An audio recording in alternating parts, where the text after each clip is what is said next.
What do you do to reduce churn in your subscription business? Hi, I'm Matt Holman, the subscription doc, and in this video, we're going to be talking about churn, the killer of all subscription programs. Churn being when somebody cancels and they're not coming back. When we think about churn, one of the things that I like to have everyone try to understand a little bit better is that you can't make everyone happy. That in any given month, any given cohort, any given group of subscribers, there are going to be people that walk away and never come back, and that's okay. When we're talking about retention, we're trying to solve a couple of basic things related to expectation and experience, making sure that people aren't canceling because something just didn't work the way it was supposed to. But there's always going to be a subset of consumers that just didn't see value, that it didn't work for them, they didn't like it, and that's fine. We're okay with those people as long as that's not making up the majority of our subscribers. If you're finding that a lot of people, like 60, 70, 80% of your customers are canceling within the first month or two, then you have an issue related to your product and what you're offering people. We'll talk more about that towards the end of this video. But when we're thinking about churn, I want you to spend a little less time worrying about everyone and a little bit more time worrying about the people that stick around. Because the people that stick around can teach you a lot about what's right or wrong about your subscription business. Our ultimate goal with any subscription business should be to identify the people that find the most value from our product or service. When we're talking about subscriptions and this amazing opportunity is not just about recurring revenue, but it is about engagement. It is about learning from them and offering something.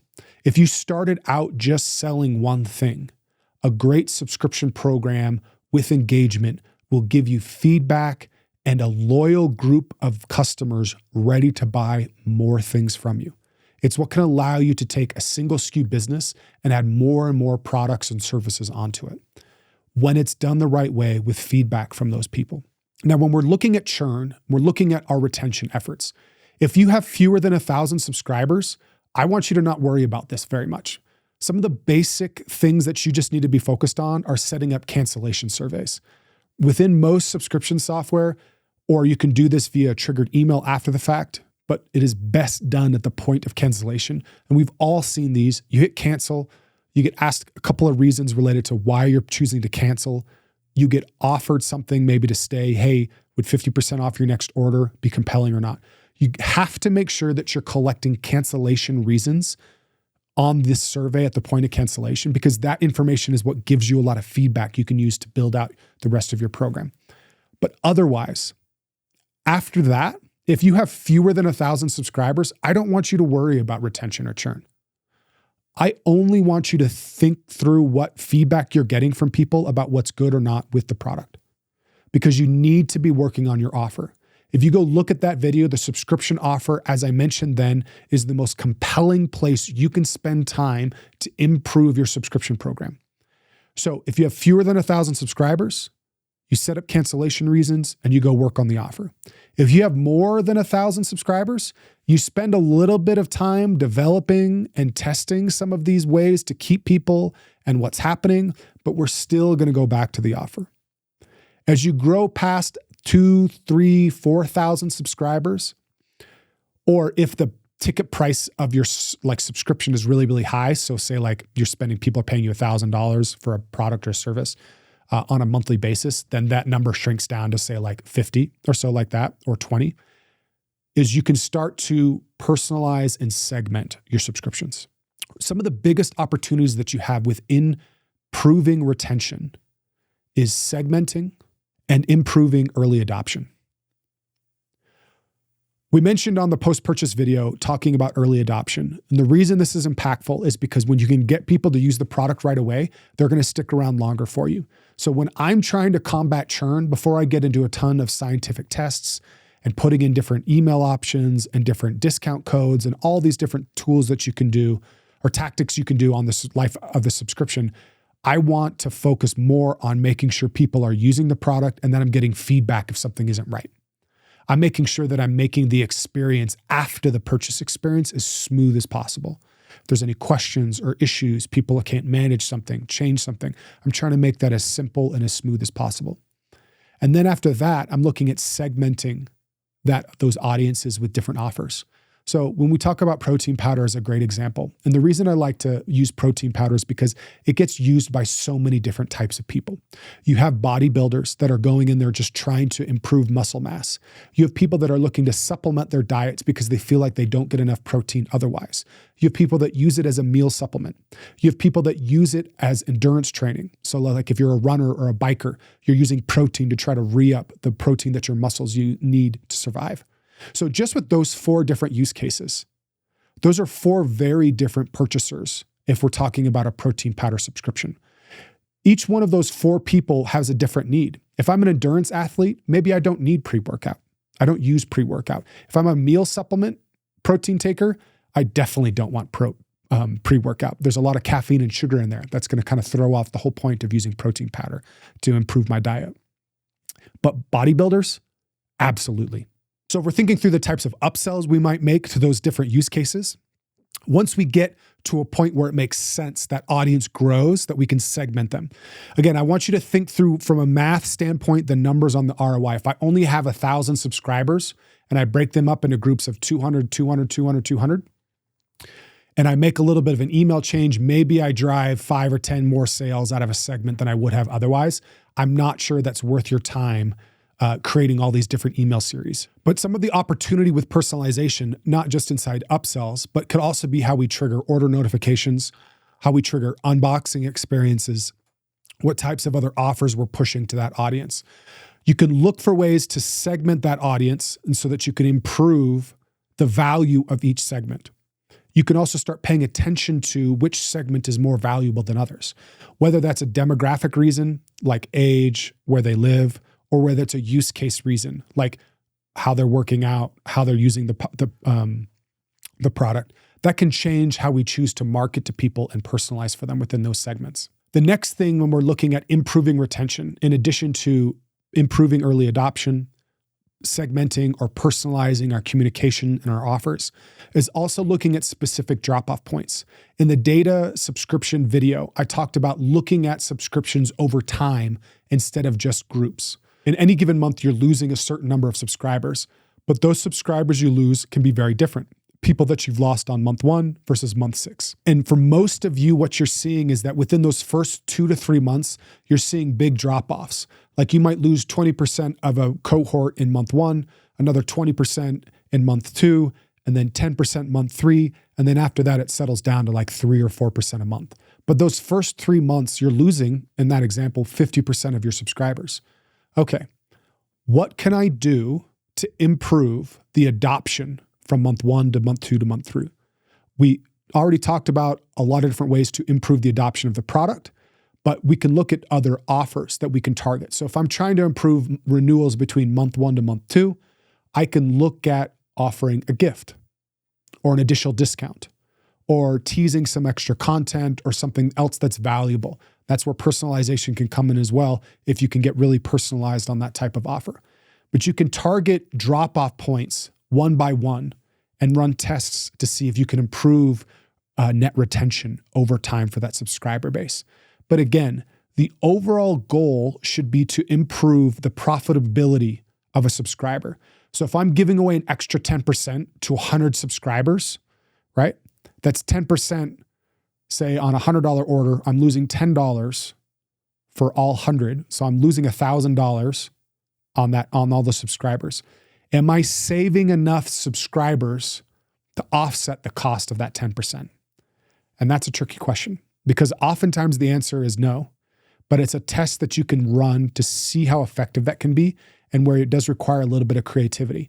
Again, targeting people sooner on in the subscription process with this approach means that you'll have a greater audience to test with, which means you also have potentially higher expense, but more people that can spill over into month 2 and month 3 and have a higher lifetime value over time.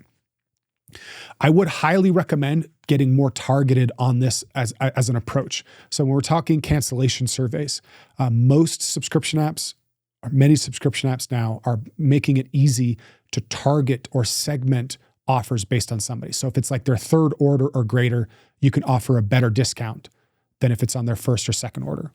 And that kind of mentality means that you're going to speak better to people that are already more valuable to you on the retention side. And so you're willing to give away more of a discount or a bigger gift for somebody that's been on the subscription longer than they would have otherwise. You can also set up win-back flows in Klaviyo or SendLane. I also highly recommend Postpilot for something like this, where you're sending like a postcard in the mail, trying to reactivate a subscriber. Subscriber win-backs have kind of like mixed efficacy. They can work in some way when you get to a certain size, like you're really, really large, like when you're 15, 20,000 subscribers or more, then win-back campaigns can have like a really positive impact on your net revenue for your business. But before then, it's not necessarily something you want to put a ton of time into other than maybe setting up a few basic things to go. Again, the reason why I harped so much in the previous videos about offers and why I'm talking about them again today is because the greatest way that you can improve your subscription retention is thinking through your offer. It's getting better at collecting information. It's tying together the information you're finding on the subscription piece, on the retention piece, and putting that back into the acquisition of how you're acquiring subscribers. And the iHeartDogs example I used in another video, they took churn feedback related to people having too much product because they didn't know how much to order to improve the order process. That improved both conversions and retention. A brand that I love here in Utah called Mixers, they were running into a similar problem. Month 1, 2, 3, they had a big drop off. But once they dug a little bit deeper into why people are leaving, they understood that there was skepticism around their product. Their supplement isn't something that necessarily makes you feel totally different day one. It's something that takes time to feel differently about and can ultimately change how women experience their hormones. Ultimately, the supplement takes time because it changes how women experience their hormones. So they decided to invest in more content that reinforced how the supplement worked, how much time it took to work, success stories of other women that have used the product. Once they understood the gap between the acquisition and the retention was skepticism around the product that kept women from using it consistently, they targeted that point to improve retention, which ultimately improved the lifetime value of any subscriber that was coming into their program. And that's the beauty of the subscription prescription process, is we're not trying just to understand what's wrong on retention or what's wrong on acquisition or why this upsell doesn't work. We're trying to take a step back and look at how all the pieces move and work together. So as an example of this, when we're thinking through what's working or what's not within our subscription program, many of you might have a great acquisition process going where you're acquiring lots of subscribers, but you're struggling to retain them. Getting deeper into why they're leaving, what they're not seeing, what's a miss for them, but also more information into initial purchasers. What made it exciting for them? An example I really love in this instance is Wink, which was a monthly wine subscription. And their whole premise was allowing you to discover different types of wines. What they found, though, was that the amount of wines they carried were not actually addressing the underlying need, that people were going through wines they were interested in a little too quickly. And so they were losing people. And so one of their issues related to churn was that people just weren't seeing enough value. They weren't getting as excited by it anymore. But when they dug a little bit deeper, they found that, hey, people were canceling because they thought they would be able to have all these different wines to choose from. And while we thought we had a lot of wines, when it comes down to you just liking red or white or a rosé or something like that, it started to limit the amount of choices you had. So what did they do? They went back and increased their SKU count. They started adding other wines. And when they did that, it fixed a lot of their retention issues because there was a misalignment with what customers were expecting to have happen when they came into the subscription and what was actually happening on the subscription. All right. And so again, that's why we say, like, pay attention to what's happening on the retention side to influence what's happening on the acquisition side.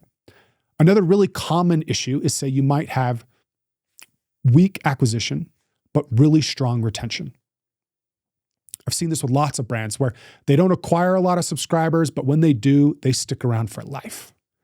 Now, it might be that their target market is a little too small, that there might not be enough people out there that really value their subscription. But I would say that's most likely not the case. The problem is most likely they're not doing, or you, if this is you, you're not doing a good enough job of explaining to new people what people that love the subscription are experiencing the most. So surveying those customers, understanding what value they're seeing, what's changing their life, what's changing their business, and doing a better job of creating content and copy that you can put on the front end to incentivize that. Another thing this comes back to is my whole drum beating over and over again about offers is you're most likely not testing a lot of different ways to get somebody to try your subscription in the first place.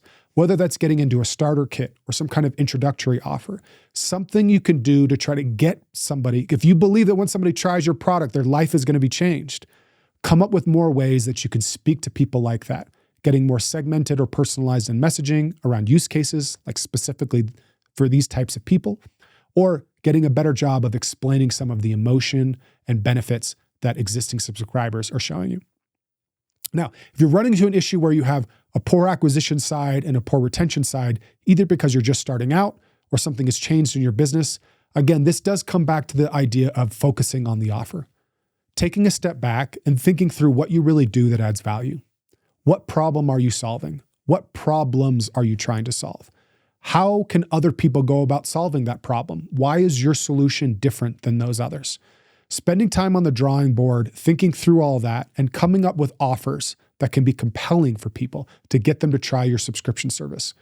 If you'll notice that out of those 3 different examples of different stages of subscription business, I've come back to the offer a lot. That's because I do believe that the offer is one of the most, if not the most important part outside of the actual product or service that you can work on and spend time on to improve your subscription program. That spending time thinking through what's working for people, what do they value, how can I package that in a way to get people to try it, but package it in a way that gets them to want to stick around, right? Because we've talked about how too many discounts can cause people to leave, or just giving somebody a little bit of something might not be enough to get them going. Sometimes it is better to take that big risk, position a big thing. This is a big thing we're selling to you, but it's going to have a big impact on your life. Can be a great way to reposition an offer so that you can be more successful. Again, the subscription prescription methodology that I've laid out for you over the course of all these videos is really about taking a holistic view of the subscription program, of understanding the expectations that people have when they come into your program. What are they excited about? What are they hoping to see?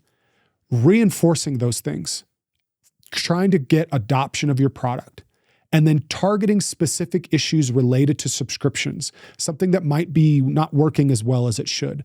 They can't make a change, trying to fix something, smooth out that process as much as possible. Targeting specific points where you know you can improve the experience or add more value. That's the subscription experience methodology, is looking at the whole program, understanding that something we do at the front has an impact downstream across subscriptions, and that information of what people are telling us downstream can often change what we offer upfront to make that fix. It's not about silos anymore. It's not about a growth team and a retention team. It's not about, I got somebody, now I have to figure out how to keep them. It's about thinking through the whole value experience, how we can engage, what types of things we can do to deliver more value for our subscribers. That is the key to unlocking real subscription growth. I hope that you've taken a ton away from this video and this course. On this last video, when we're talking about retention, the one takeaway I want you to focus on is thinking about what you can do to improve adoption and get more feedback from people so that you can do a better job of targeting them as they come in, and how you can give them more value over the course of their subscription. If you're looking for more information on subscriptions, I have a weekly newsletter called Subscription Prescription with a podcast. You can follow me on social media. I'm on LinkedIn, Twitter, TikTok, Instagram. My LinkedIn and Twitter are probably my best sources of social profile.